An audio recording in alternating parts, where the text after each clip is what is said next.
আমরা অনেকে বিভিন্ন ব্যাংকে টাকা রেখে যে লাভ পাই তা দিয়ে সংসার পরিচালনা করি। প্রশ্ন হচ্ছে, এটা সুদ হলে আমাদের কিরকম পাপ হবে? এ থেকে উত্তরণের উপায় কি?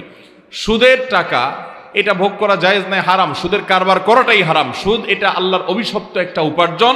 যত হারাম আছে সুদের মতো ভয়াবহ হারাম আরেকটা নাই। আমি প্রায় সময় বলি, আপনি হালাল টাকা উপার্জন করে বাজার থেকে 1 কেজি গরুর গোশত কিনে আনছেন, 1 কেজি খাসির গোশত কিনে আনছেন, মুরগির গোশত কিনে আনছেন, এনে আপনি রান্না করে খেয়েছেন, তাহলে হালাল টাকায় না, হারাম টাকায় টাকা উপার্জন করছেন, হারাম পদ্ধতিতে।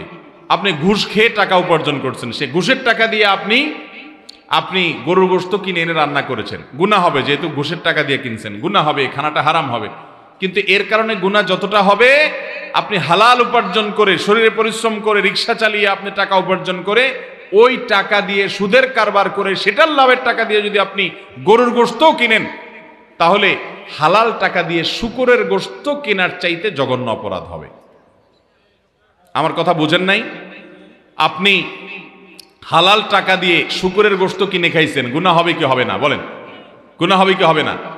হালাল টাকা দিয়ে যদি আপনি শূকরের গোশত খান কিনে, তাহলে গুনাহ হবে।